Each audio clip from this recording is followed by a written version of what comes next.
liberty, and justice for all. Thank you. Ms. McGill, would you call roll, please? Chair Wiscombe. Here. Burns. Here. Ferrara. Here. Longstreet. Here. Intern Yee. K. Spear, and Jacobson is not present. Okay, thank you, Ms. McGill. Ms. Rapp, any changes to the agenda or written communications? No, Chair Wiscombe. Okay, thank you.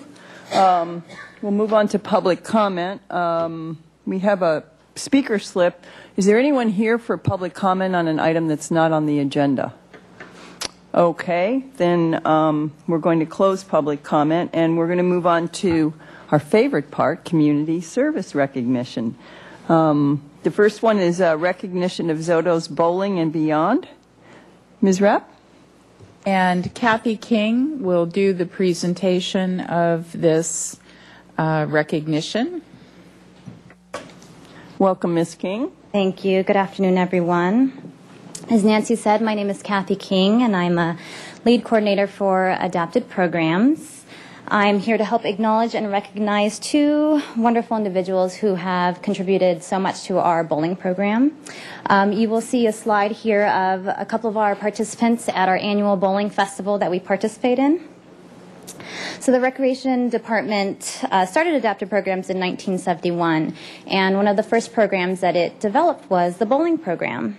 The overall goal of this program was to provide an opportunity for the disabled community, both children and adults, to socialize and get physical exercise. The success of this program really has much to do with both Rocky and Steve and their staff at Zoto's Bowling and Beyond. They really have taken just such a personal interest in our program. From the very beginning, they have generously donated so much to us. They waived our bowling fees for an entire year. They have sponsored us 2 years in a row at our annual bowling festival that we hold there, and they have also generously donated party packages and prizes that were raffled off at our bowling banquet. And they just continually provide to reduce our rate and keep us at a reduced rate every single month. And so definitely want to acknowledge them, as well as their front desk staff and their kitchen staff. They are always extremely patient and flexible and accommodating to our participants' needs. So the commitment that they have made to our bowlers is just truly amazing, and really without them we would not be able to provide these opportunities for the disabled community. So I would like to present Rocky and Steve.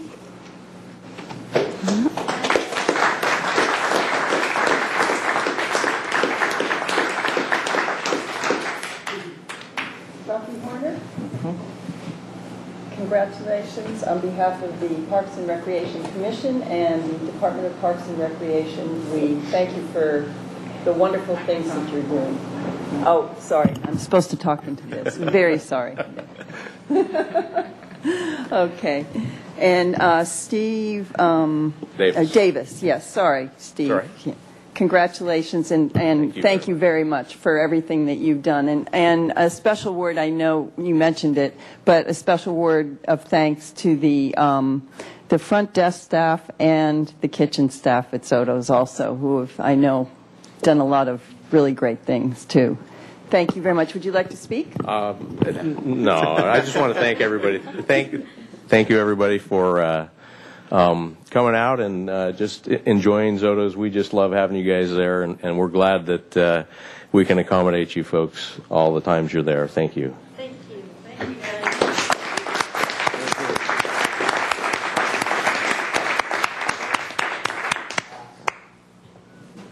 Thank you very much. Thank you very much. Chair Wiscombe, I was distracted. I apologize. I'll have an announcement for the commission after our next item.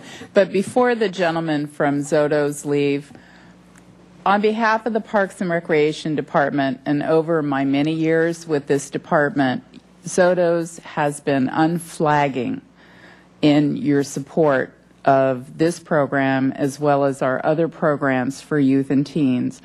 And we are sincerely appreciative, and we mean that from the bottom of our hearts. Thank you.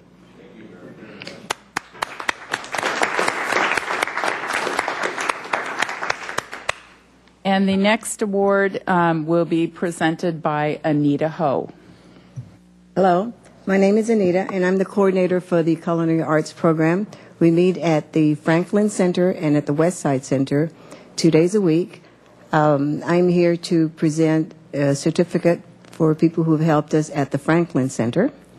The first one is to Ernie. We're fortunate to have Chef Ernie Price lead the program at the Franklin Community Center.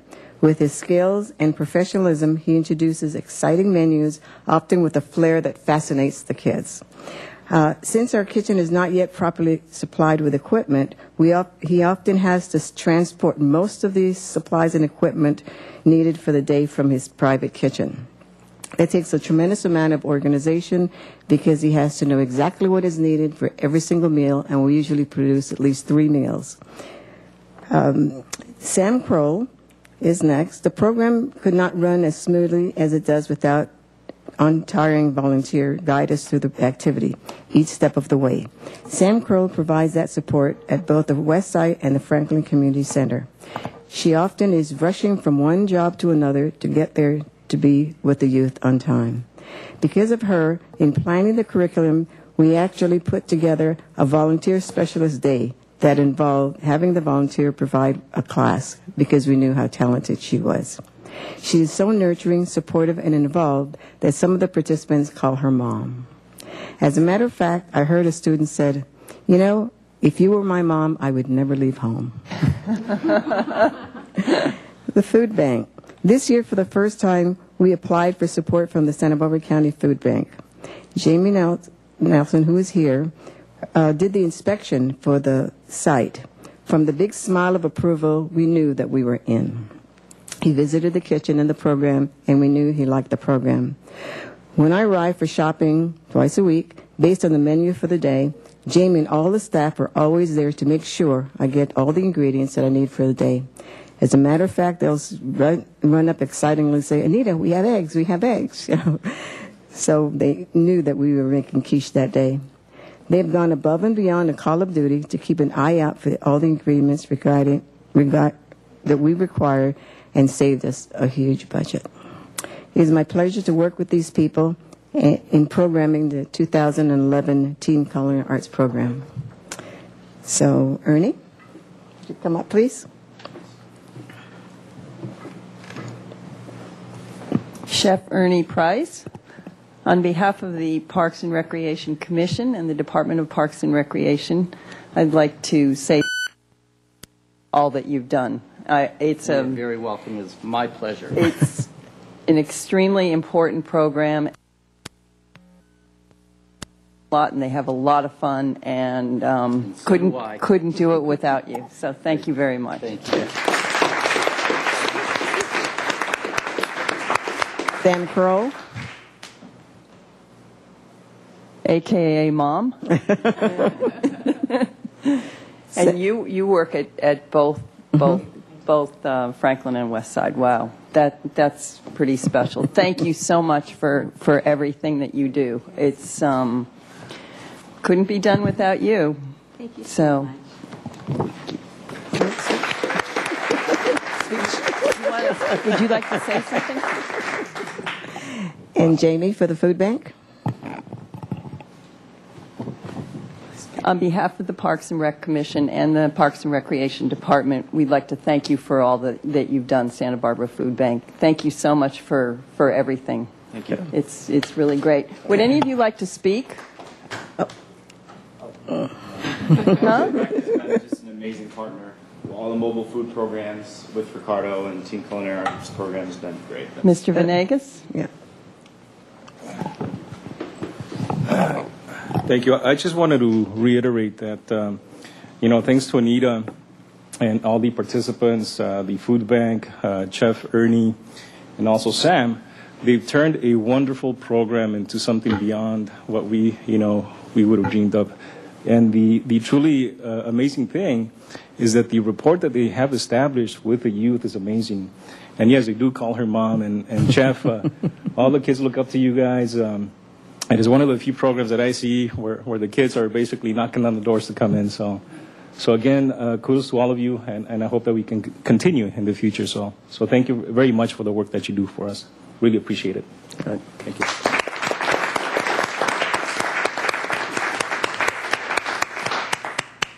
Chair Wiscombe, on behalf of the program, if we have people who are listening and watching this program, and you happen to work in the restaurant business or one of the food industry businesses, I want to remind you that these are kids who are very interested in your profession and would love a start at a job and a career. So we've actually had some interest from people in the community for helping them in that way. So I'm just putting a plug out for let's support the kids who really have a desire to do something in the food industry. So And they're all, I think it's important to say that they're all trained in all aspects of the food service business. Yes, Ms. Longstreet.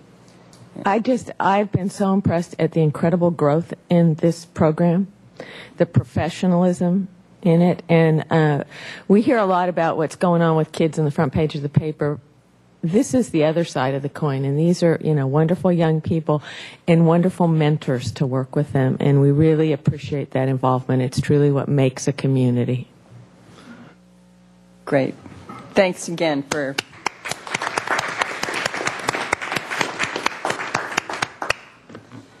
Okay. Thank you all so much for coming. We're going to move on to the Youth Council report. Mr. Yee? Thank you. So the bulk of our year has ended. 6 seniors are going on and moving on to college. So it was a very successful year for us. Our mentoring and health subcommittee participated in the AOK program, which mentors elementary kids, and we put on great speak outs. We were really instrumental in putting on Spark, and we put on a teen rights workshop in the beginning of the year, and that was great, and it's very nice. Great. Thank you. Thank you very much, Mr. Yee. Okay. Commissioner committee assignment reports. We'll start down to my left. Do you have anything, Mr. Farrar? Yes, I, along with Commissioner Longstreet, we attended the Neighborhood Advisory Council, their last meeting. They're moving forward and in a very productive way, learning the procedures and policies of their job. And also there was a presentation by Officer Martell and staff on a gang injunction, which they talked about and spent some time on. So it was very informative, and they're moving forward, doing really well. Great. Thank you very much. Mr. Burns, do you have anything? One or two items. The first one is the Park and Rec Department, along with some other people, are throwing together a 90th birthday party on June 30th for people that are 90 years or younger, or older, or whatever, the older people. So it's at 2 o'clock at the, it's been a long day. It's 2 o'clock at the Carrillo Rec Center. So if most of the senior housing have gotten invitations, so if you haven't gotten an invitation and you'd like to attend, it's almost just show up. I don't think you need to RSVP. There's generally 200 to 300 people that show up for these parties. The second item is the Park Foundation. Park Foundation has now hired an administrator, so it is moving forward, and I'm not sure if Bibi wants to talk more on that or if Nancy does. Okay, thank you. Yes, Ms. Longstreet. As Commissioner Farrar said, I attended the Neighborhood and Advisory Council, and there was also a successful block party on Saturday. It was well attended. I was only able to stay till about 11, but it had many participants, and I commend staff for their organization and invitation to all those community agencies. The Park Foundation, no, I don't. I think we're just getting geared up for the next round there. So I'd encourage everyone when you get mailings and to help participate. We will be trying to increase our presence in the community. Thank you. Okay, I have a couple things. Some of you didn't mention this. Does anyone want to talk about the Youth Leadership Awards banquet, or would you like to? Yes, Mr. Yee, yes. Yeah, it was amazing. Diego Torres Santos, who was my predecessor, he performed. He's a great singer, and it was Everybody Dance Now performed, I think, too, and Pepe Gil, who was our youth council chair this year, he was the Santa Barbara Youth Leader of the Year, and so a lot of kids were awarded, and many people attended. The mayor was there, and I know a lot of you were here. You were there, so it was a well-attended event, and it was very fun. And last but not least, you were honored also. So, yes. You know, the one thing about the Youth Banquet Awards is the diversity of awards given out. The awards to young people who have overcome some struggles and aren't recognized in very many venues. I think that's really important, that they're recognized for the changes and the achievements they've made.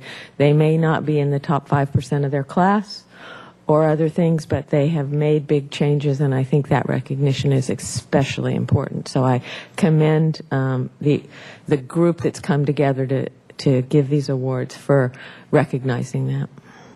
Yes, I agree with that. It was a great event, and makes you realize how many of our youth make such positive contributions to our community in very different ways.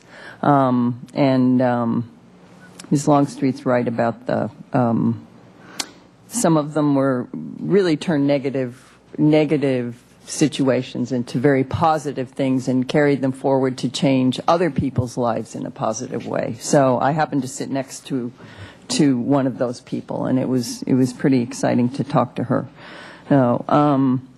Okay, let's see, moving on. I did go to, just as an aside, I did go to the recycling event at the Davis Center, which was on Saturday, May 28th, where it looked like it was tremendously successful. I got there like a half an hour before it was ending, and they had a truckload and had been working hard all day. So I think that's great.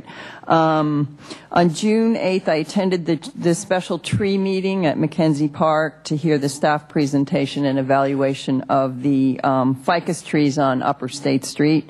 And about 9 community members were present to listen to the staff presentation on that and ask questions. On Thursday, June 9th, a number of us attended the ribbon cutting for the Arts Alliance mural project at the Westside Community Center. And if you haven't had a chance to get by the Westside Community Center, please stop by and look at the murals.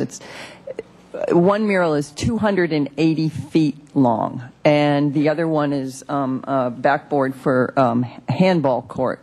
And improvements were made to the play area, and basically it's really a nice space for kids now. And I'd like to commend staff for turning a previously unsafe area into a vibrant place where kids play, and they do come and play. And it just proves, build it and they will come. And they did, and they do. So, and on Saturday, June 11th, I attended the Golf Appreciation Day at Santa Barbara Golf Club, first annual one, and that was well attended. I actually played in a tournament that day, so I didn't get to stay for all the events, but I do have a 10-year-old neighbor, and I'm here to say that he had a lot of fun, and the turnout was great. So that's pretty special. On June 15th, we had a special meeting for the Street Tree Advisory Committee where we where the committee completed its recommendations for Upper State Street, and they will come before the commission next month. Let's see. On June 16th, a number of us were at the Franklin Drop-In Center grand opening, and that was pretty exciting event. Mayor was there as well as council members, and it's going to be a great asset for these kids to have this area to go and play and educate themselves. There's computers, there's games, there's foosball, there's TV, videos, there's a whole bunch of stuff, and so they have a place to go, which is really wonderful. And then my final, we've had 5 meetings so far on the subcommittee for the Youth Council bylaws, so we're making progress, and I think 1 or 2 more meetings, and we will probably wrap that process up and then be able to bring it back here into City Council. So that completes that. Yes, Mr. Yee. I actually I volunteered at the e-waste event on May 28th. Huh? And that was great. I met there are a lot of kids from this program called ADP, Alternative Detention Program, which is a program for probationary kids. And I talked to a lot of them, and most of them told me that they didn't have anything to do, they didn't have a job, and they just didn't have anything to do. So I think it would be good to find some kind of job or something for them to do. I just wanted to report that out. Great. Thank you very much, Mr. Yee. Okay. We will move on then to Commission and Staff Communications. Ms. Rapp? Commissioners, I did want to give you a report following 2 council meetings that related to allocating funds for RDA funds for various city projects, and the outcome of those meetings was full council support for the projects that were submitted by Parks and Recreation. So the following projects, pending the decision or actions by the state related to RDA, without going into a big discussion on RDA, the city has 4 more years left in RDA funding. So we've had our program already in place for a number of years, so we're in the wind down phase. But the projects that were prioritized for funding were the Cabrillo Pavilion Arts Center, Cabrillo Bathhouse facility to do a complete renovation of that. That facility was built back in the 20s, so it's in sore need of updating. The Cabrillo Ball Fields renovation project, which was a priority for this commission, the Chase Palm Park renovation, and that is funds to improve some of the signage, landscaping, lighting, and other amenities within the new Chase Palm Park expansion, which opened up to the public in 1998. So it's a well-used park that needs a little fine-tuning after all these years.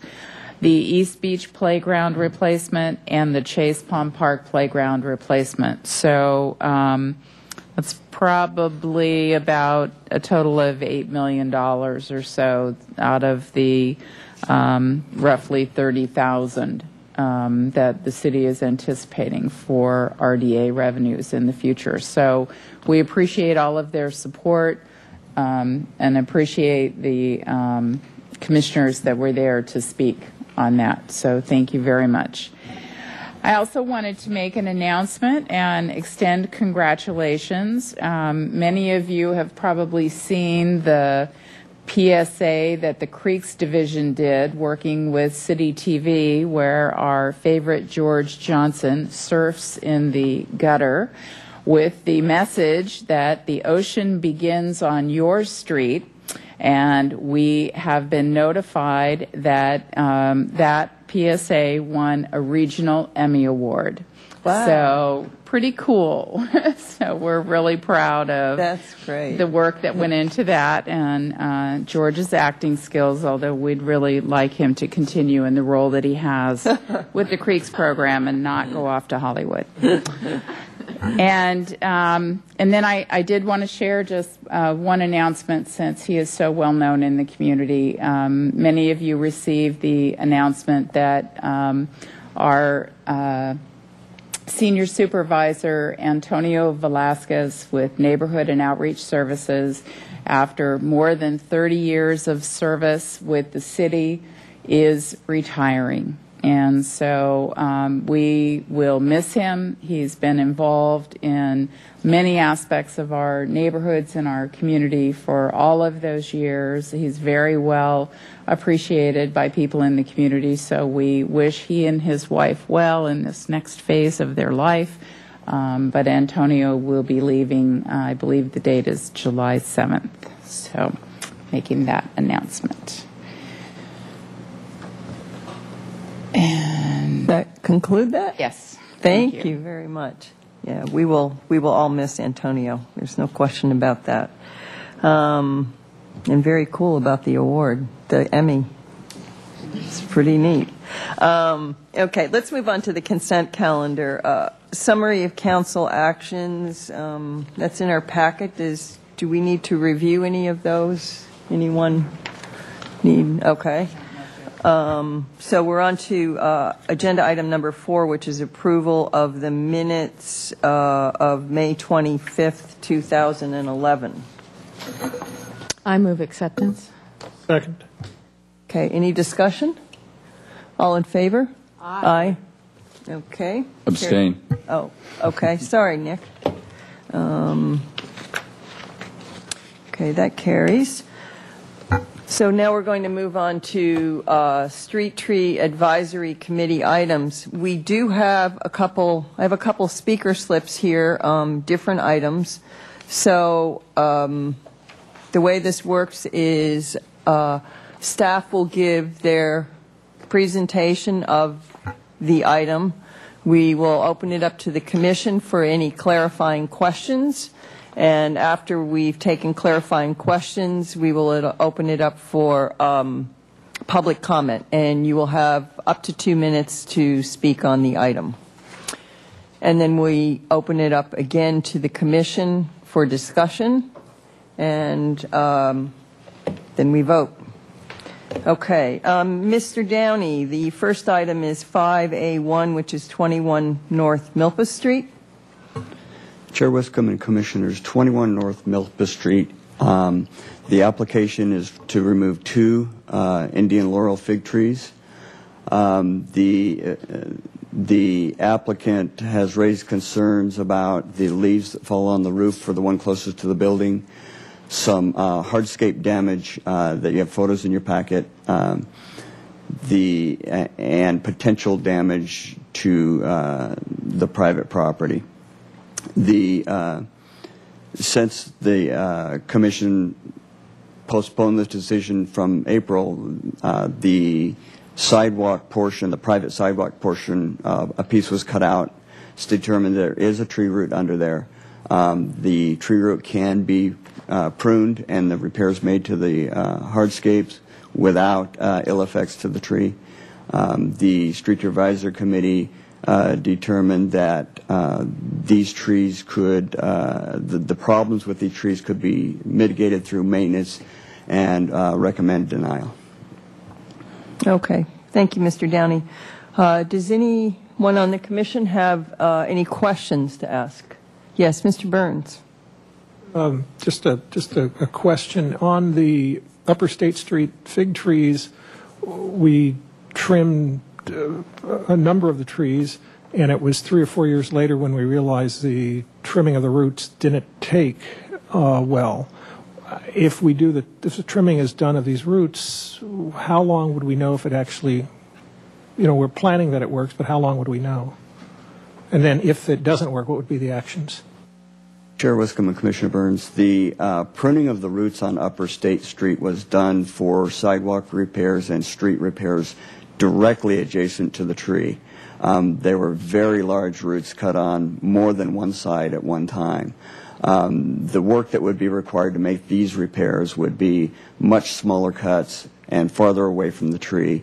I don't anticipate there'll be any ill effects of this root printing on these trees in the near future. Anything else? Anyone else? Okay, fine. Okay, we will open it up for public comment. We have one speaker slip for this item. Beverly Isles. Isles. Okay, I fine. prefer with a sore back not to stand. Oh, okay. Okay, so you will have 2 minutes to speak. I can't say everything in 2 minutes. It's going to take me half an hour.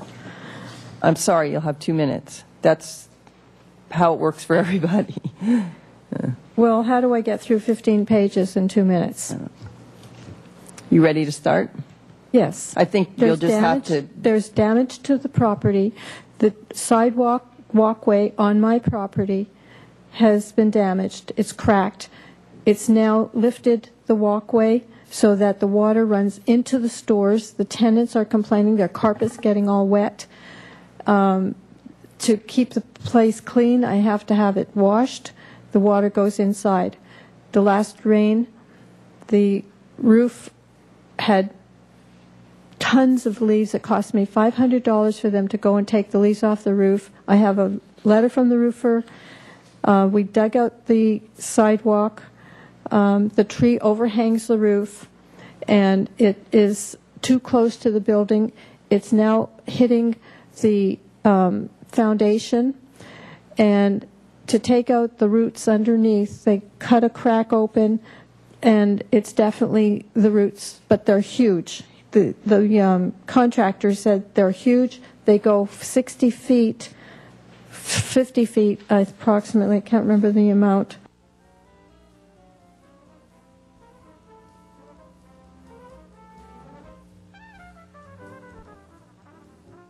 Will crack, and the whole thing is lifting. The walkway has lifted, and it's this way instead of being toward the. So when it rains, the water gushes into the stores, H&R Block and Little Caesars and all the stores on that side. The walkway has to be taken out.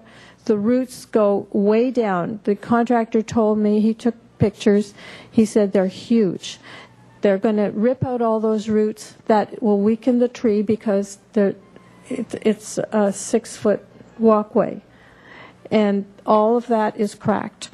The damage on the roof from the roofer, it's a flat rock roof, and you can't have, it's not made, I have a copy of the letter for you, it's not made for walking on the roof to be scraping every time it's windy and blowing. The water, the leaves stop the water from draining down, and the water weight on the roof leaked into the buildings, and the ceiling fell in on to the tenant's property, or all the tiles fell in.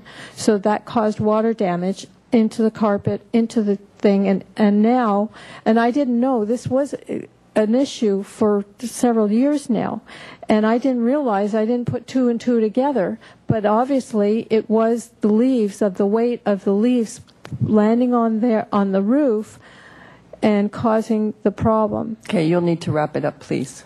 So I'm asking for you to pay for take out the tree, pay for the repairs that have to be done on the walkway with the roots, and that way I don't have the problem with the weight of the leaves and the heaviness and the blockage. Thank you very much for your comments. We appreciate it. Well, I have evidence of the cases. Yeah. Well, these are cases that have already gone through court, lawsuits, and they are, quote unquote, real quick, encroachments onto the land, and therefore the roots are responsible for, the tree is responsible for the damages on the property. We have that in our packet, I think, what you sent in I on. just went down and got another case as well. And if Okay. you need copies, I can give you those as well. Okay, fine. Thank you very much for coming and speaking. We're going to close public comment, and we're going to open it up to the commission for discussion. Does anyone? Yes, Mr. Ferrara? I do have a question of Mr. Downey.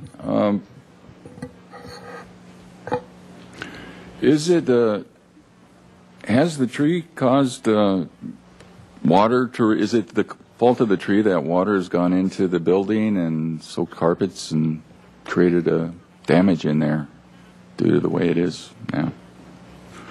Chair Wiscombe and Commissioner Ferrara, the roots have lifted the pavement in front of those businesses, and the applicant says that water runs in. I have nothing to disagree with that statement. The real problem then is the lifted concrete. It's our opinion that those repairs can be made and the tree preserved for many more years. The leaves, yes, do fall on the roof, but they do that all over the city. No. And also, will we be able, with this operation that you do to the roots, will that solve the problem of the sidewalk in the future breaking up and rising up? Is there any way to know that? Chair Wiscombe and Commissioner Ferrara,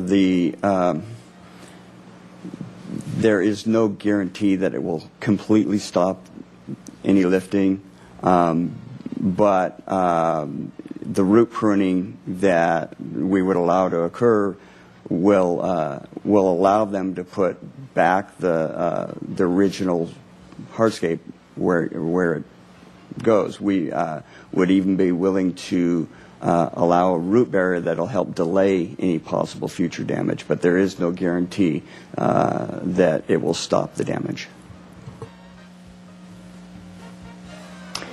Okay. Anyone else? Mr. Burns? Yeah, I've just a couple of comments and then a question. If this was at someone's house where we were told that it was lifting the foundation, we would very easily, I think, say we're causing damage and we should get the tree removed, whether it was a city tree or somebody else's tree. I don't know if we have a different level for commercial owners, and I don't think we do. So I guess if the city, and since it's a city tree, I would assume the city would be doing the maintenance work and redoing the sidewalk.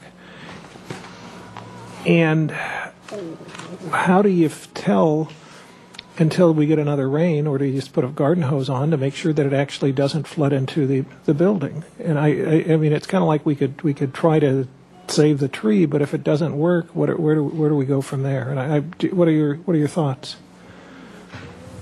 Chair Wiscombe and Commissioner Burns, the repairs, at the time repairs were made, the contractor would set up the forms and put levels on it to determine which direction the water would flow before the cement would be replaced. Regarding the foundations of properties, we have approved removals in the past. Usually that is after they have proven that there is damage to those foundations, and the pruning of the roots won't stop that damage. There's been no evidence that the tree is causing any current damage to the foundation in this case. Other than we're getting water into the building, which generally starts that process also. Okay.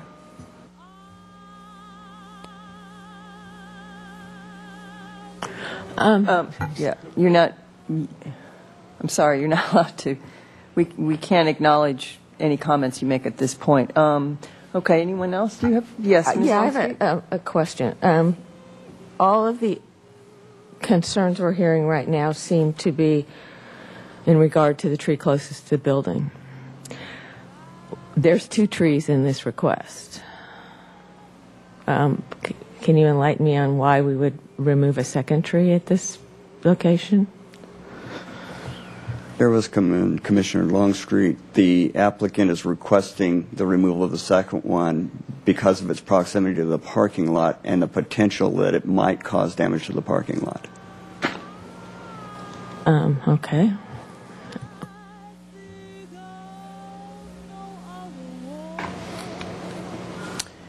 Okay. Any other comments? Hey, I'm having this one's it's a struggle.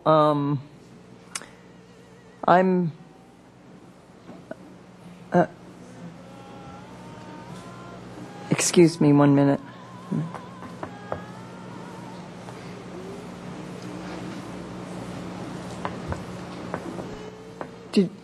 Did you have something? Just a clarification, and because I know that the commission deals with a lot of these different property issues that comes up, so I want to make sure that we're being clear. The public sidewalk has been replaced and is level, and the sidewalks that are still tilted and thus, I guess, contributing to the flooding program are private property. And so that's the property owner responsibility. So the issue of root pruning is still in play in terms of an option to protect the trees. So I'm just trying to provide additional information and clarification. When the public sidewalk was repaired and replaced, were the roots trimmed at that time? Here was Commissioner Longstreet. There was minor root pruning done at that time. They didn't remove any large roots. They only removed the roots that were lifting the exact portion of the public sidewalk. And that was in 2006? No, that was March of this year. Oh, March of this year. Okay. And my next question. I have a hard time because these are big and beautiful trees, and they're a lot of the character that happens on Milpas Street. And I know they're an issue to many people, but there's been a decision overall to keep these trees, and so we're moving that way. As the property owner goes to repairing her property damage, and the contractor's out there, can a decision be made, a more informed decision on your part, as that is, you know, the concrete's gone and you can supervise some root pruning? Is that a way to go that helps us to save the tree potentially and you to be able to really have a good view of what's happening?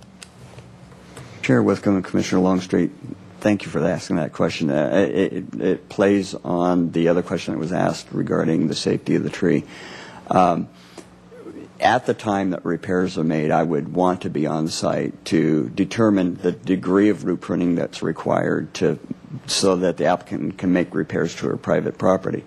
At that time, if I determine the work necessary to repair her damage would destabilize the tree, the city will remove that tree so that she can make her repairs. Okay, that makes me a little more comfortable. Right. I have a little trouble when, you know, we have this one tree that, you know, I understand the damage that's there. But when a second tree is thrown in because it potentially might damage a parking lot, then I'm looking at tree removal for not potentially good reasons to me, mature tree removal. So I am more comfortable with the idea of moving forward with these repairs with you being there to supervise and deem the tree stable or unstable at that time.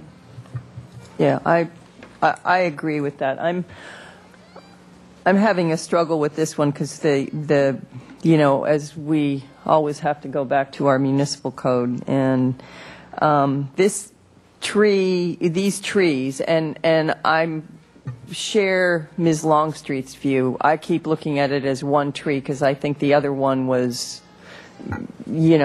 thrown in for maybe potential damage to the parking lot and not any concrete evidence of anything going on. I'm struggling with the 5 conditions that we have to look at if you're going to remove a tree, and I quite frankly don't see that any of those conditions really are met here. I think that we, and I like the solution that Mr. Downey's on site when the repairs are made, and he reassesses the situation at that time. And if he determines that the amount of root pruning is sufficient to require removal of the tree, then the applicant doesn't have to go through the permit process anymore. That's correct. Yeah. So I think I think these trees have a lot of character. And I do think that the character of the neighborhood is materially affected by removal of these trees. They're an important part of Milpa Street, and I can't support removal. This isn't a debate at this point. I'm sorry.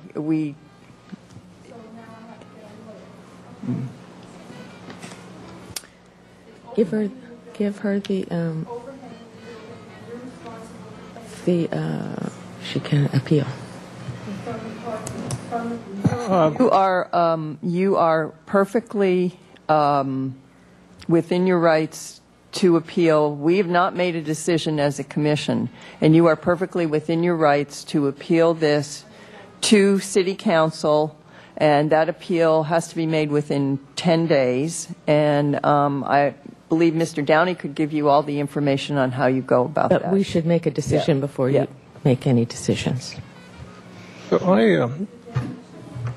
Miss I'm sorry, Beverly, please. why don't you sit down for a little longer?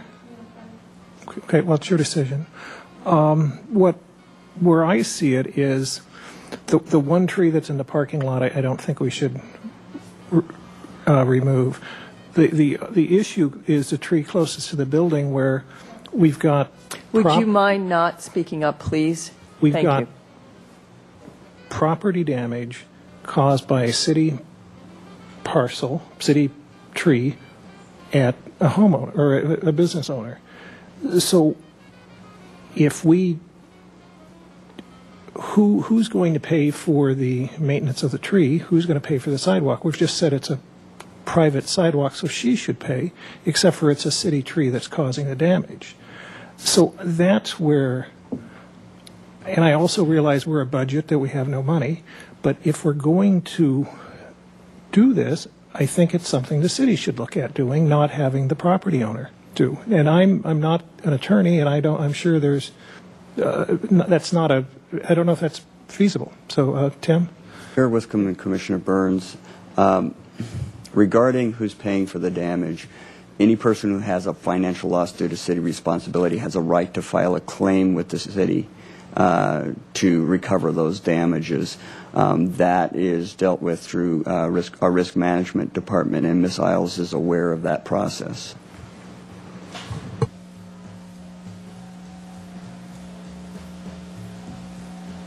Anyone else?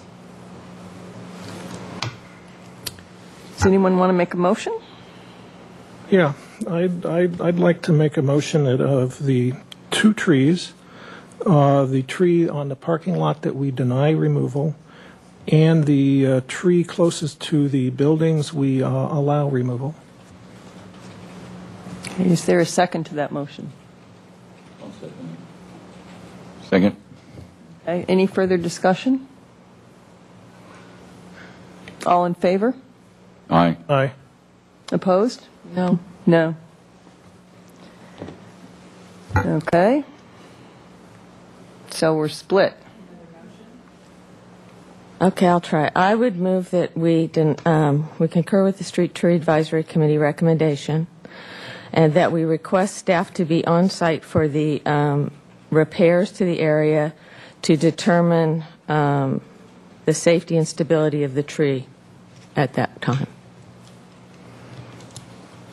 So your motion is that both trees remain and that staff be on site and evaluate the root pruning required and the safety to the tree, and the safety to the tree closest to the building at the time the repairs are made, and make a decision then. Okay. Yes.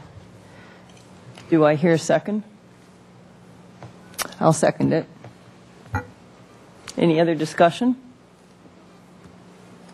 Yes, Mr. Burns.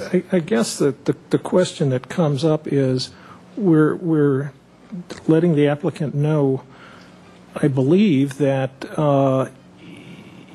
whatever work needs to be done for maintenance of the tree, to maintain the tree, she has the right to go to our city's risk management to file a claim. That could get into a long, tenuous process. They may say, well, too bad. I mean, it's just kind of like, put up the money and afterwards. I'm just, we're letting the applicant handle all of the issues, and I'm not sure how well that would. I don't think in any way we would ever be handling the repairs to her private property anyhow. In all my time in the commission, that's never anything that we, have any say over, or even,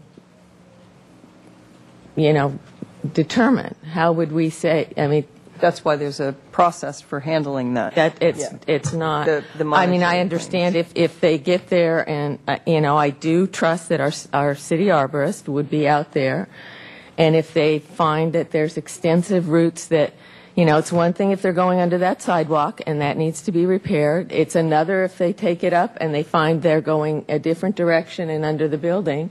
We don't have any idea until that's pulled up exactly what it is. We have a theory. Do we take out the tree on a theory, or do we wait until what I'm saying is until that sidewalk's removed and we actually see what the damage is, and we trust that our staff will make the appropriate decision? Right. If we've got a 6-inch root and he takes it out, they have to sever it, and the tree is unstable, that's always our city arborist's determination. Any unsafe tree can be removed by him at any time without our discussion at all. Right. Yes, Mr. Ferrara? Where would an appeal take place with the applicant at that point if we were to approve the last motion? If she were to appeal beforehand or after the fact? That is a good question. If she didn't care for your decision at that moment, would the appeal process? Oh, right. Oh, I see. So, in other words, you've come out and okay. Yeah, that is a good question. Chair Wiscombe and Commissioners, the municipal code dictates the time length before an appeal can occur to City Council. That is 10 days. Once that 10 days is gone, she cannot appeal your decision. If she feels the conditions have changed sufficiently since this action, she certainly has a right to reapply for the removal if she disagrees with staff's assessment. There's a time period. She cannot apply is it within a year? Chair Wiscombe and Commissioners, that time period was removed in the municipal code changes in 2009. Great. Okay. Let me ask one question before the question. Yeah. So what I think you're saying is that you take the sidewalk up, you decide that you're cutting whatever roots need to be cut, and you make a decision that everything is fine, and that the tree is not going to be will not be unstable. I thought the question was, does she have the ability right then with another arborist to say, no, actually it is stable? or it is not stable? Do you see, or does it have to come back to us? Do you see where I'm? Chair Wiscombe and Commissioner Burns, if the applicant provides a written report from a certified arborist that is opposing my decision, we'll certainly review that and make a determination whether we need to change our opinion about the tree.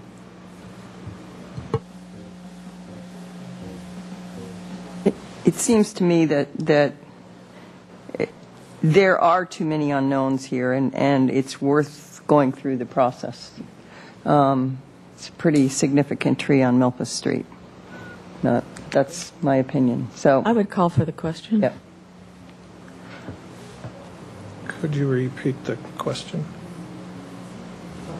My motion was that we concur with the Street Tree Advisory Committee's recommendations to deny removal, and that we have the city arborist assess the root pruning necessary and the stability of the tree as the repairs are made to private property. Chair Wiscombe and Commissioner Burns, see if I can add a little clarification. So the property owner is having the sidewalks replaced. And as part of that, the city arborist is there making his recommendation on behalf of the city.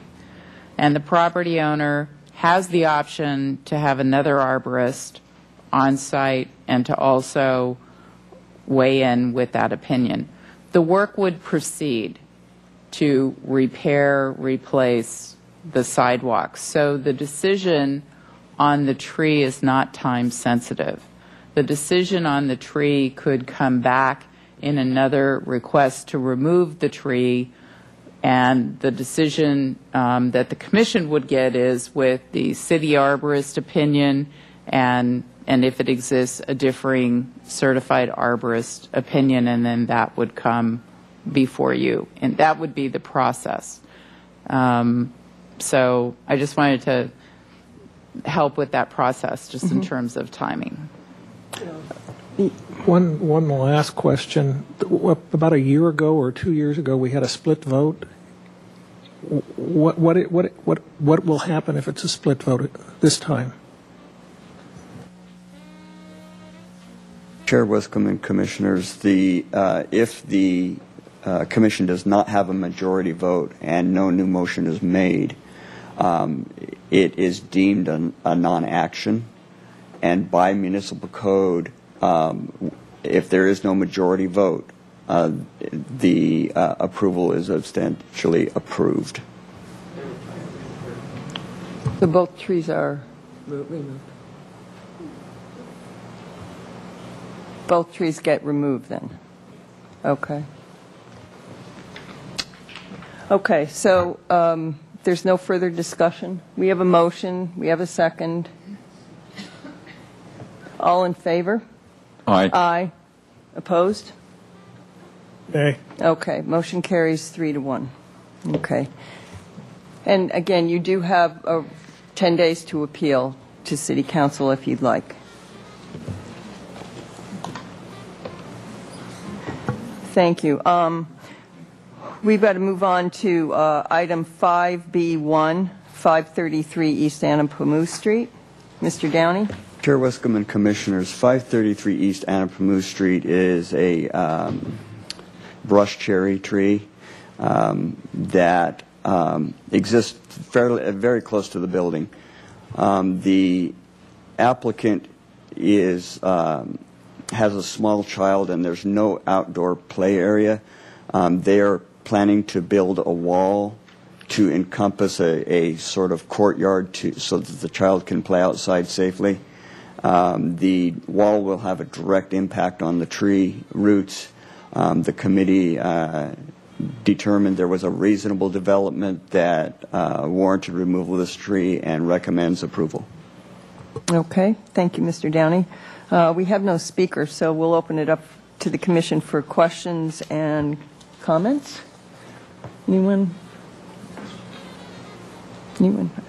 I move that we accept the recommendation of the Street Tree Advisory Committee for removal of the tree at 533 East Anapamu.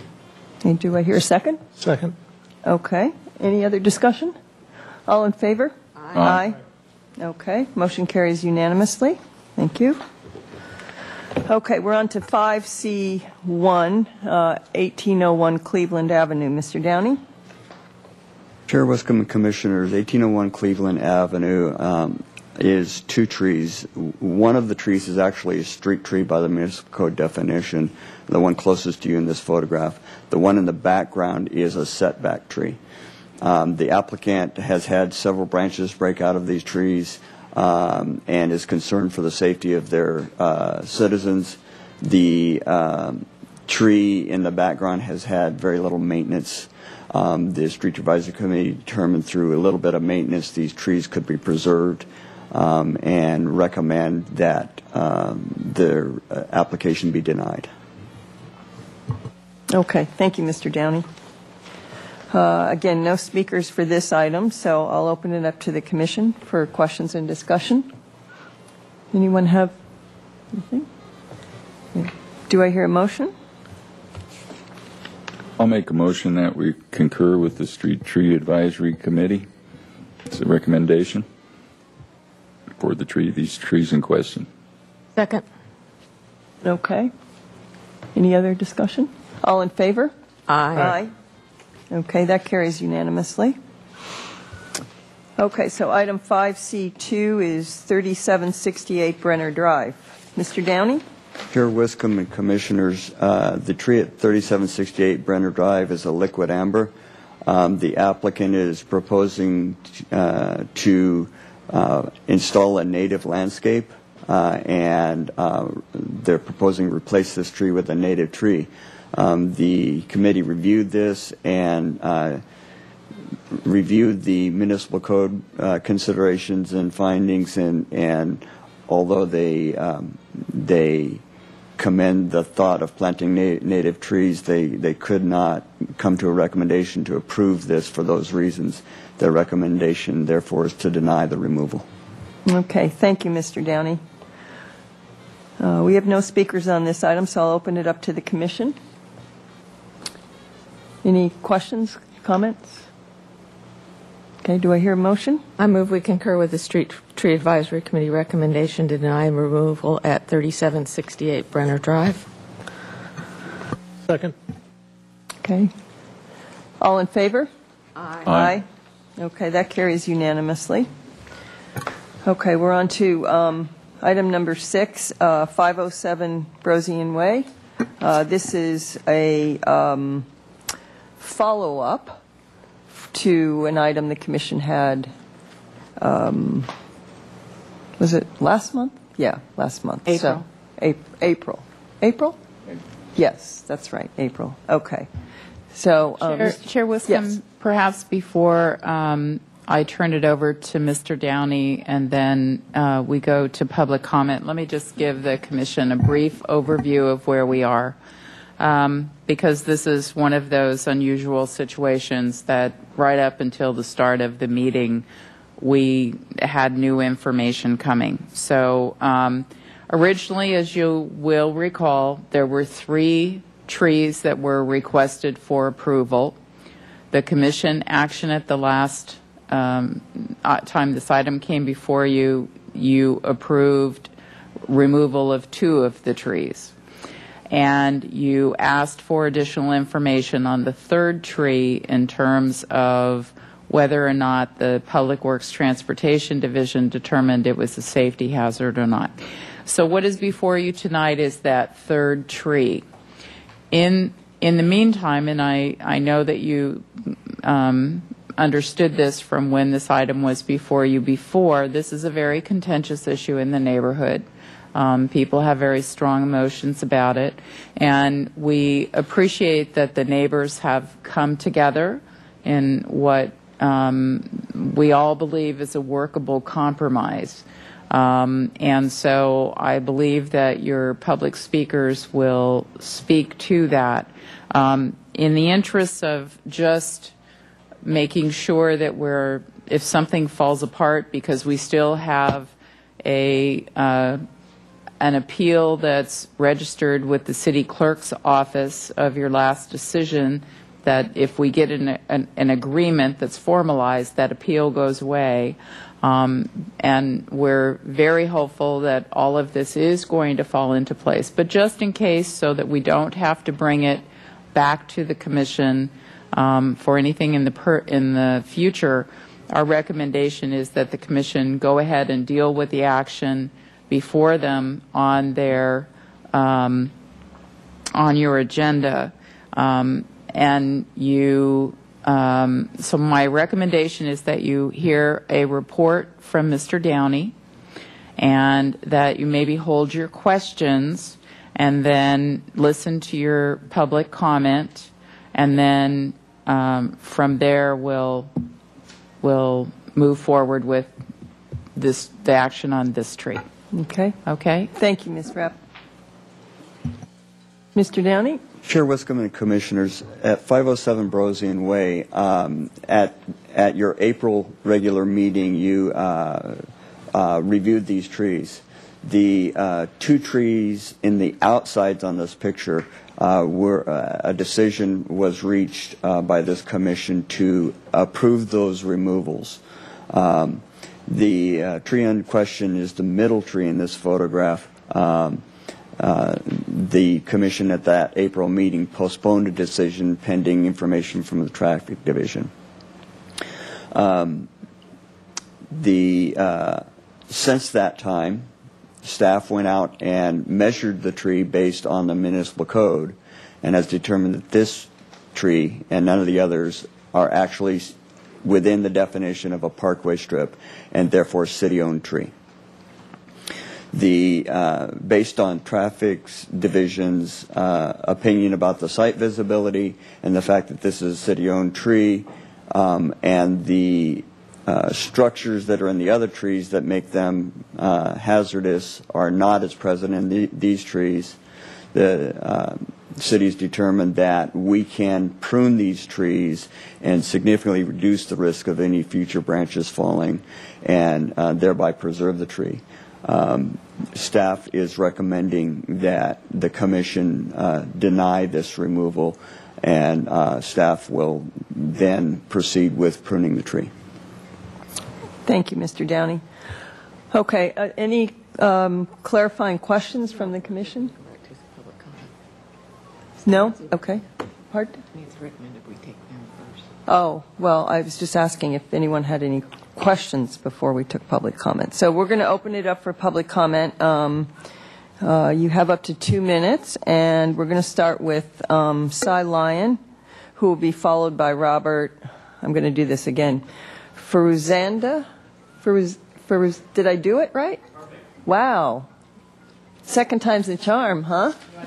Yeah, we want to switch. They want to switch. Oh, they want to switch. Okay. Mr. Feruzanda, please step forward. Thank you. Madam Chairwoman, members of the Commission, thank you very much. I'm pleased to announce that with Mr. Gilberry and Mr. Downey's assistance, we were able to reach the compromise that Ms. Rapp mentioned. I believe it is in front of you.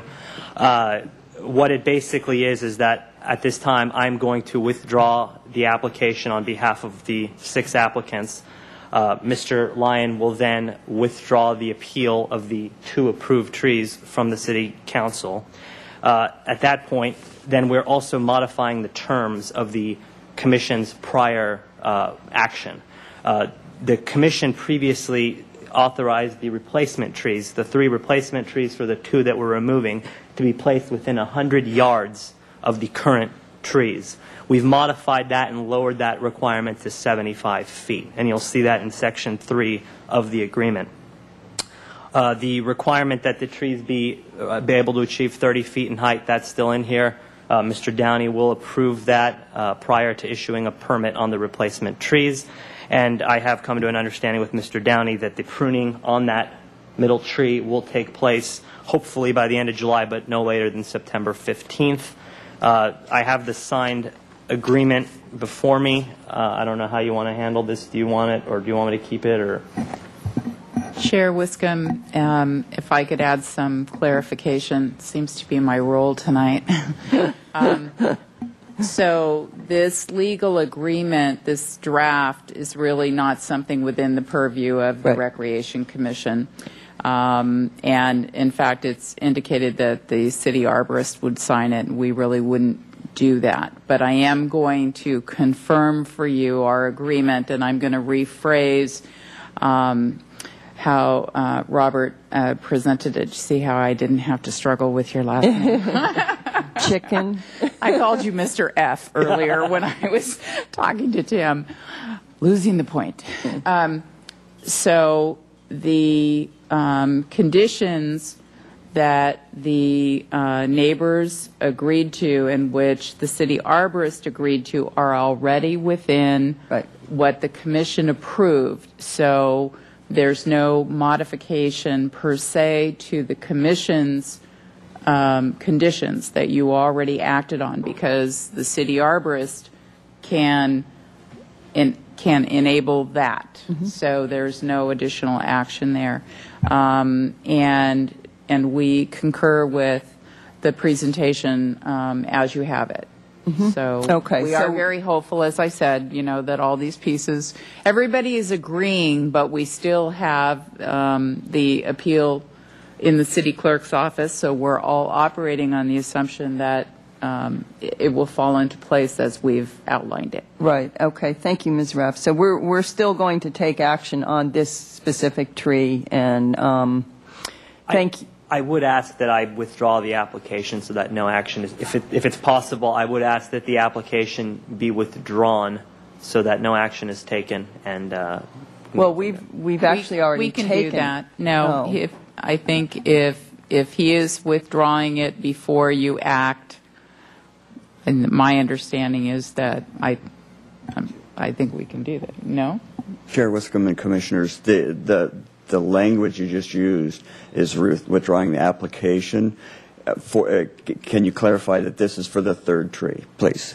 Thank you very much. I should have parsed that myself. I am at this time withdrawing the application solely as to the third tree, which has now been deemed to be lying within the... that's where I was confused, because we've already taken action on your application. Okay, fine. Thank you very much. Thank you. We should continue with public comment. Mr. Cy Lyon will be followed by Gil Berry. Welcome. How do you do? It's a pleasure to be here again. I want to thank you all for taking your time and hearing this through. We did come to an agreement. I do have a suggestion that during the pruning of this third tree, sort of makes sense if you maybe prune that one first and then let the other guys take the other two out, pending any damage to the third tree. I don't know if that's along your lines, Tim, or if it would be better to do it the other way. Take the other two out and then prune the third tree. Just my only concern is that in the process, limbs fall and swing around and, may end up with not much of a third tree left, So I put that back into your court and see what you can come up with. And I will withdraw my appeal to the City Council. I don't know if I can do it through you people here. And we do need you to contact the city clerk's office. Yeah, I'm not sure directly. the protocol of that. Right. So before I leave, you can point me to a door or something. I believe like that. their office is actually still open. If you want to, they're on the first floor right as you come into City Hall. You can stop in right down there and do that. Well, so it all does work, and somehow we got to an agreement, and I'm satisfied with it, and I'm sure my other friends will be. And thank Robert for putting the effort into it. So thank you. Thank you all. Thank you very much. Okay, our final speaker is Gil Berry. Welcome. I'm hoping that you'll go along with our neighborhood agreement and save the third tree. The tree is very historic. I'm sorry I couldn't be here at the last hearing, but these trees were planted by Amy DuPont. Her father owned DuPont Chemical Company, and she owned a farm here called Yankee Farm. And at the time there was her Yankee Farm, she was a horsewoman, well-known horsewoman in Santa Barbara in like the 1910s, 1920s. Anyway, when she owned this farm, there was no other houses in the entire neighborhood. And from Cliff Drive, a road went up Yankee Farm Road and turned what's now Braemar But since there were no houses, the entire thing was called Yankee Farm Road because it went to Yankee Farm. And now Yankee Farm's been divided, an old historic farm, the old buildings, and many of us, well, all of us that live on the farm, including myself, love these trees, mainly because they're so historic. They've been there for 90 years, planted by Amy DuPont.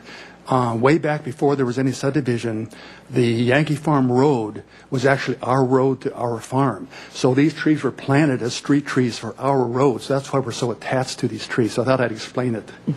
Thank you. Thank you very much for your comments. And I want to say I appreciate your all coming. It's nice to see, the commission hasn't acted yet, but it's nice to see the neighborhood coming together, which started out as a very contentious issue, and it looks like this is a great solution. So we truly appreciate that.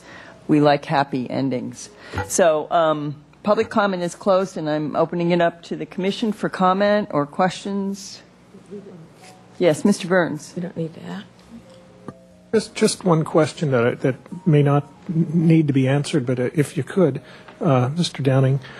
We were originally talking of the stump grounding the two trees. The two trees that we're getting rid of. What potential damage would that be to the third tree? And if so, would you not do it quite as low? I don't know. Chair Wiscombe Commissioners, the stump grinding in order to remove a tree would be the main trunk and the buttress roots that in almost all cases is all that's required to prevent the trees from regrowing. That degree of grinding in the proximity to the third tree would not be a big impact on the third tree. They're far enough away that they can do a sufficient job to grind the stump without impacts to the third tree. I will comment that it might be better to remove the other two trees before pruning, because in that way, if there is any accidental damage to the third tree, we have an opportunity to correct that. And after pruning, the tree will be a little more vulnerable. And so I would advise that we trim after the removal. Great. Is that anyone else? Okay. Do I hear a motion? Do we have to take any action since it was pulled? Yes, we do. Well, wait, because the application was withdrawn. Chair Wiscombe and Commissioner Longstreet, Mr. Downey and I were just quickly putting our heads together. I believe that your action could be that you accept the property owner's request to remove the original application, and that should be fine. Well, it's that you withdraw, that he withdraws. He's only removing the application for this the one specific tree. Yes. So I would move that we accept the owner's withdrawal of application for tree number 3. Is that one? Okay. Do I hear? Okay. Any other discussion? All in favor? Aye. Okay. That carries. Thank you very much. If I could, I just would like to add our appreciation to all of the neighbors involved for coming to resolution on this. It's always better when neighbors can work out situations. We're happy to help how little we can, but thank you for that, and thank you to Mr. Berry for really putting a lot of time and effort into this. But we appreciate that trees are a very emotional part of people's lives, so thank you. Thank you again. Okay. We are moving on to administrative and staff reports. Item number 7 on the agenda, 2011 Police Activities League PAL annual report on the 1235 Teen Center. Ms. Rapp, are you introducing this? Yes. Okay. Chair Wiscombe and Commissioners, as promised, the Police Activities League is here to give you a 6-month report on the operation of the 1235 Teen Center. And to present the report this evening is Officer Kent Wojciechowski. Welcome. Thank you very have much. No trees. Thank goodness. Thank you very much for having us and letting us be part of the Teen Center. If you would have asked me in the first 3 months if I was excited, I probably would have told you I wasn't so excited as I am now. It's been a battle the first 3 months. We had a lot of partnerships we rebuilt, some work that we had to go into and put some money into the building and the wiring of the internets and really concentrating on what would go on into that center. We were kind of in a limbo place because we did not want to get kids in there before we had the programs ready to go because as you know, teenagers, you pretty much only have one shot at getting them there and keeping them there. And if you get them there and there's nothing for them to do, they're not going to walk away and they won't come back. So we kind of were in that limbo for the first 3 months. During that 3 months, we had 4 to 6 kids coming in, but we were able to build the partnerships. We were able to build Notes for Notes to come back in there. We were able to build Everybody Dance Now to come back in there. And some of the other partners that are in the report, I believe you have the report. Since that time, very excited to say that we have, I think it's an average, almost about 30 kids a day in there. We're actually even talking to some funders. We had a funder come out and look at what it would cost for us to put the handicap access into the building so then we can extend that number up, because right now the number is 49. We're in that limbo place because we don't want to build too much and then have to turn kids away. So it is our goal within the next year or so to look at that and bring that idea back to you to alter that building so we could increase the access for the handicapped wheelchairs and different things and up that number so we can get more kids in there. Through the partnerships that we built with all the partners, the dance groups, the mosaic, different things like that, we have seen the kids come, we have seen the excitement, we have seen the safety that they feel. The fear of having the police involved, we haven't seen. We've seen the same kids that were coming are starting to come back. I interact with them, other officers come in and interact with them, and it is working to the point that it's no longer the fear of, is it the police department there? It was really exciting to see the new teen centers open up on Franklin and see the news report and see we had just had our Cops and Kids camp up at Lake Lopez, and some of the kids on the computers in that center were at our Cops and Kids camp. So it was good not knowing if it was the connection between Cops and Kids that got them to the center, or was the center that got them to Cops and Kids. So it shows the partnership is working and we're getting the word out so all kids are getting. And I believe more is better. There's no such thing as, if you have as many programs out there, I think more is better. So there's no walking on anybody's toes. I want as many programs out there for kids as possible. We were very lucky at our event that our event, Putting Kids First this year, that we hold at the Armory.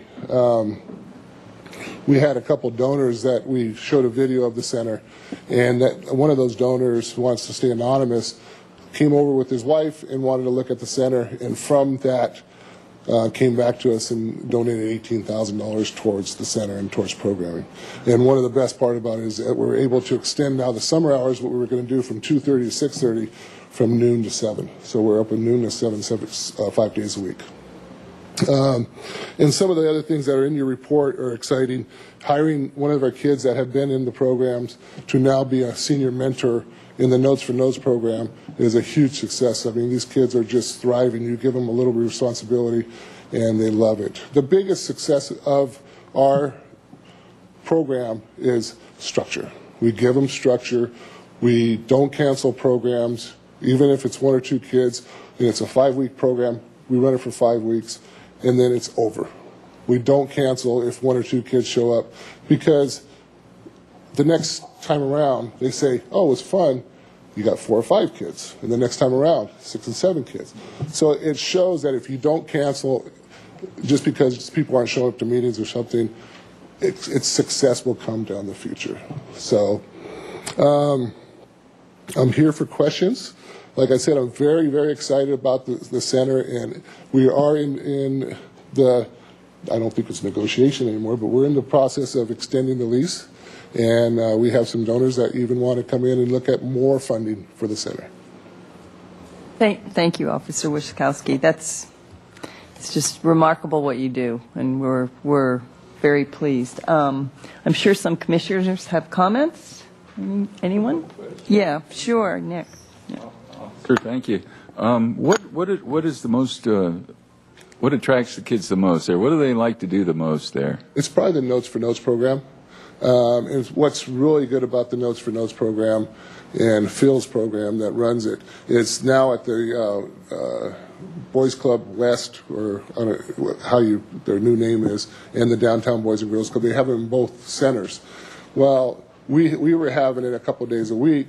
Well, kids could come and they would have it at offset days at the week at the other places. Well, now kids can plan their schedule to, let's go to PAL, then we go to the Boys Club, and they can kind of continue to work through that program at those different centers, which then, again, going back to more programs, they get familiar with the other places around the city, which might open them up to another camp or another program somewhere else. So that's what Notes for Notes means? If somebody were just listening to us today on television, how would you define Notes to Notes? Notes for Notes is a full operation music lab. The kids can come in and learn how to use instruments, all the way down to the newest thing now that kids do is computer generated tunes and making their own music, which they do in all the big LA Hollywood scene now. Is they make their own music, they make their own tunes, make their own raps, and in our center everything is clean. There's no cursing, there's no gang influence, there's no nothing. We tell them if they want to be part of it, it has to be clean type of music. Great, thank you. Do they ever perform anywhere, or? We are right in the middle. We had them perform at our event, which was probably one of the biggest successes. And I can get you a copy of the music that they did. I'll get it for you. It was all about. I gave them the term positive. I want something positive, and it was all about 1235 Teen Center, where it's a positive place for them to come. There was 4 kids and 1 kid's doing the back sound to them, and each one of them said about 10 or 11 verses in their part of it, and they made them up themselves. And then another kid made the music behind it, another kid made the. So it was pretty cool, but it was all about how important 1235 is to them and how important the music lab is to them. So I can get you a copy of that music. So they collaborated on the performance. That's really remarkable. Yeah. And we're looking at how to extend that. We don't have enough kids right now to go out and do a full-blown performance. We hope for in the future, now that we are able to get this money and extend the hours of the lab and get a couple more instructors in there, that now we can start doing more kids. We're going to have, this summer we were going to have a 2-week summer camp for that. But due to this new money, we're able to extend it to now a 5-week summer camp. Great. Yeah. That's wonderful. Yes. Mr. Yee? Thank you so much for coming. And I'm wondering, how's the attendance in the summer? Are there more kids or less kids? It's pretty much the same. We're getting pretty much about 25 to 30 kids. They're still showing up around 2 o'clock. Some of the old timers, we call them, the ones that come every day, they'll show up. They'll be sitting on the steps waiting to come in at noon. And then some of the ones, the typical teenagers, waking up about 11 or 12 and getting something to eat and showing up about 1 or 2. So, but they're there. And the hardest part is to get them to leave. At 7 o'clock, they don't want to leave. So that's a good thing. But our thing is we want them to get them home. People asked us, do we want to open on the weekends? Do we want to open on later at night? For us, we want them to get home at a safe hour before it gets too dark at night, because most of them either walk or take the bus. And then the second one is the weekends. We've tried different events on the weekends. We don't get a lot of success due to a lot of kids have family functions, and we don't want to interfere with those also. Mr. Casebeer, did you have something? No.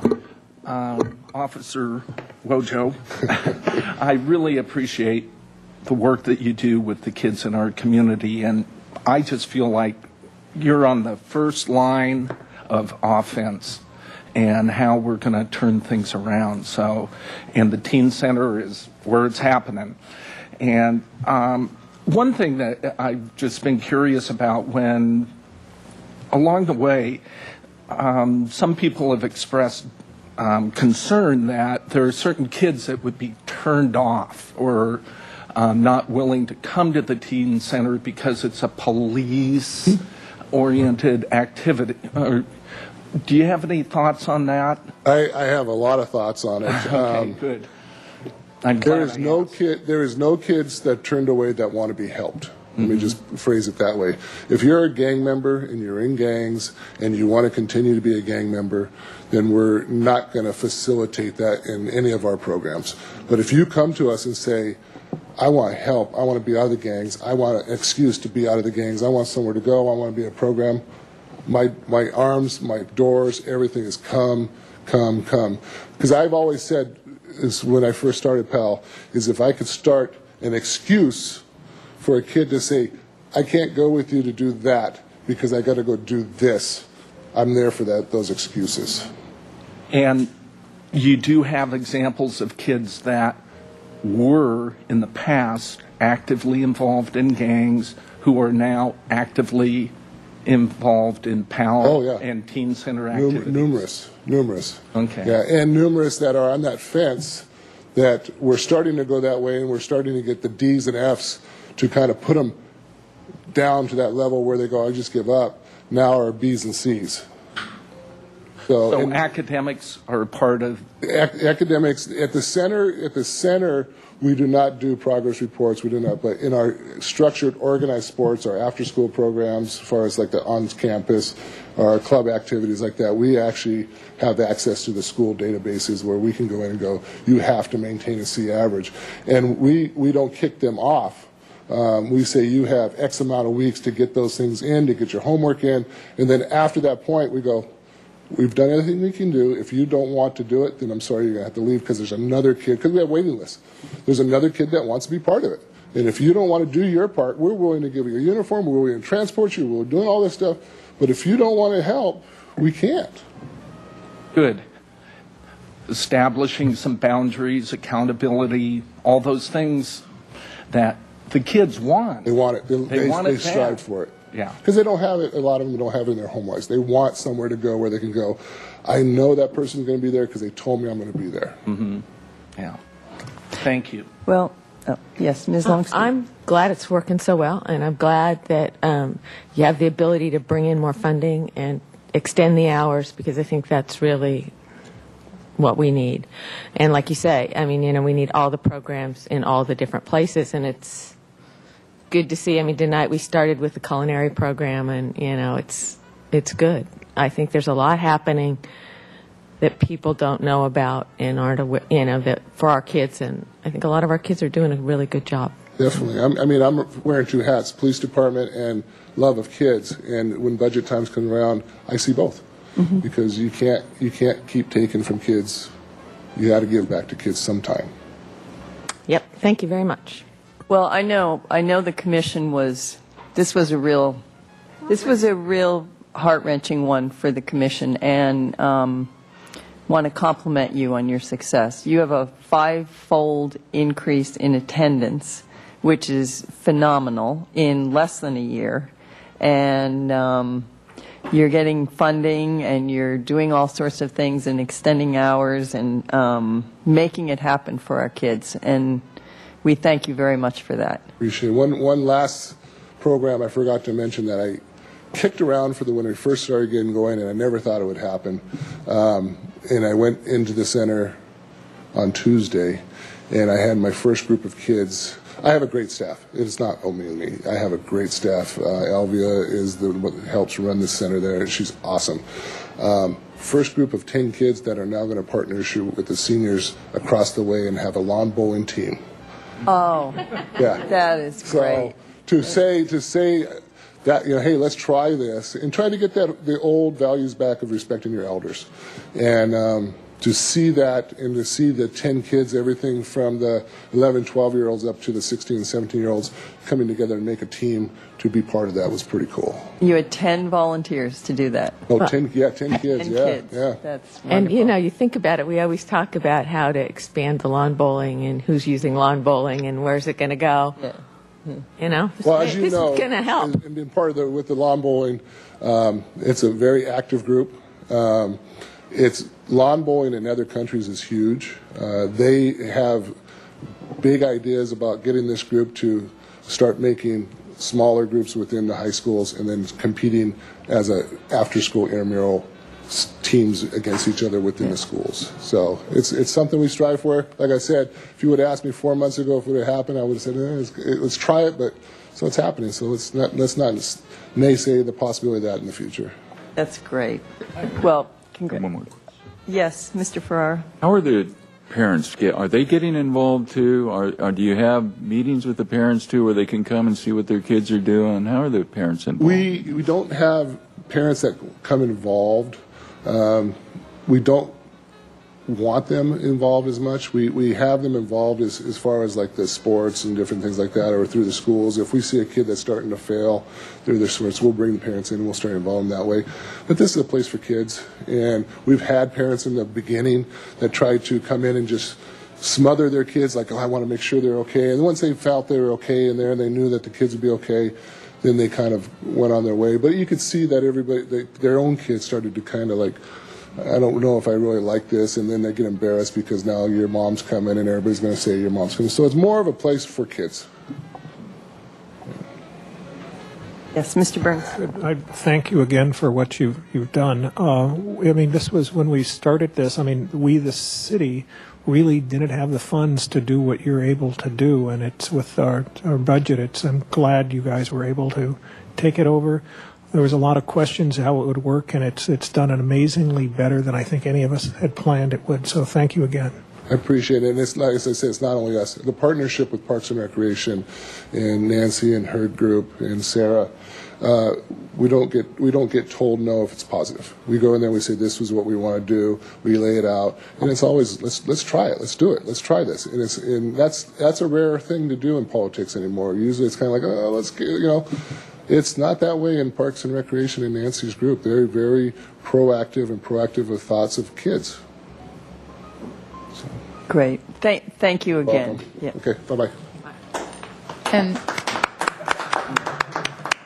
if I could just mention briefly a program that Officer Wojciechowski didn't talk about, but the Police Activities League is partnering with the County Education Office to have. They will be running which school is it? It's part of the county schools, and I don't know if it's El Puente or La Cuesta or a combination of, and it's going to be.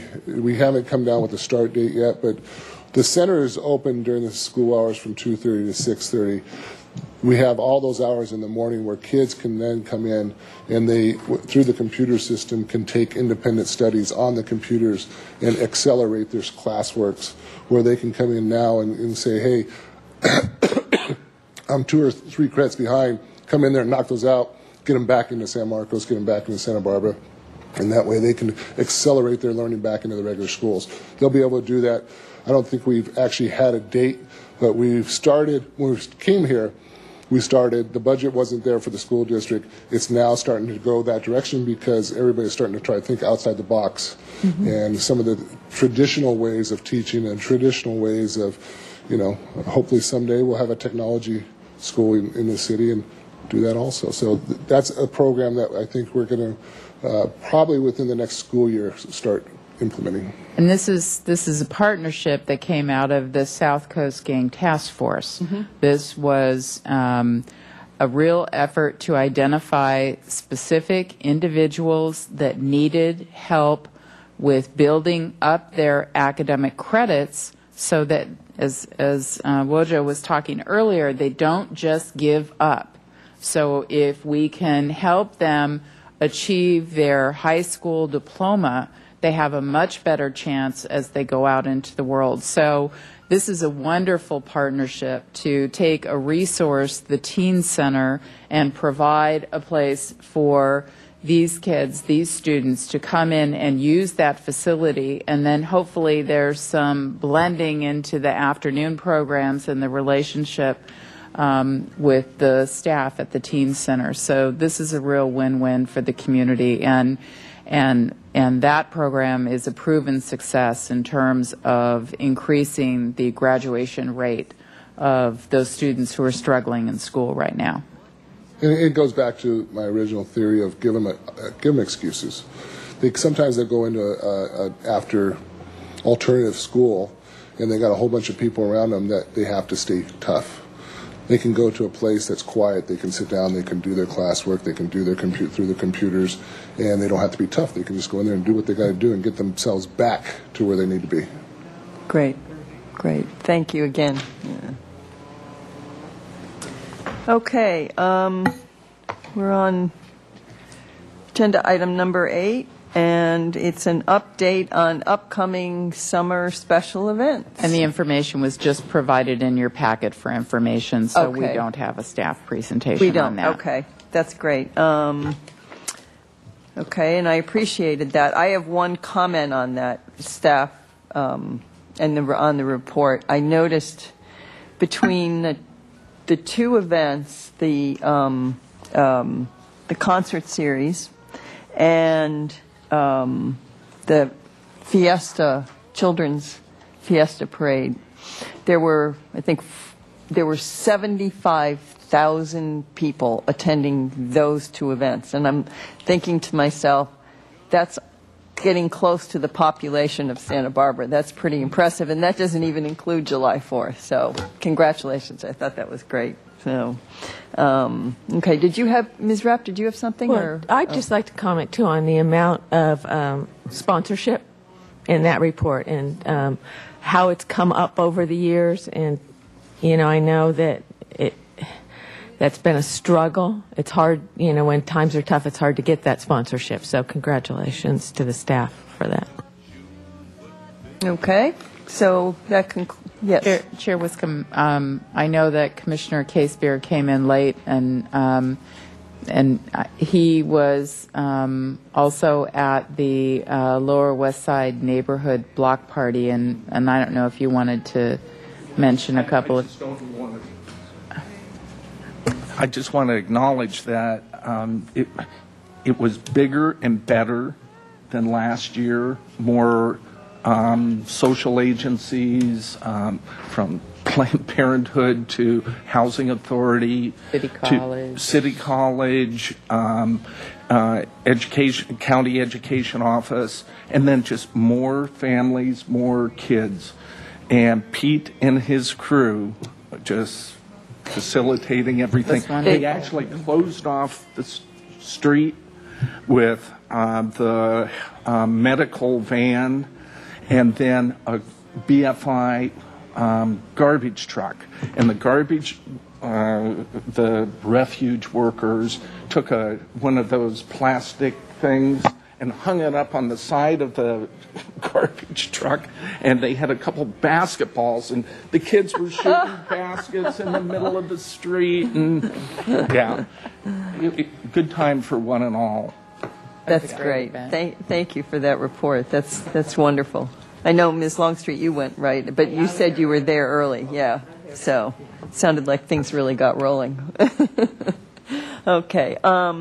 So we are through for the evening. Next regular meeting is Wednesday, July 27th at 4 o'clock. And do I hear a motion to adjourn? So moved. Second. Oh, don't all. Okay.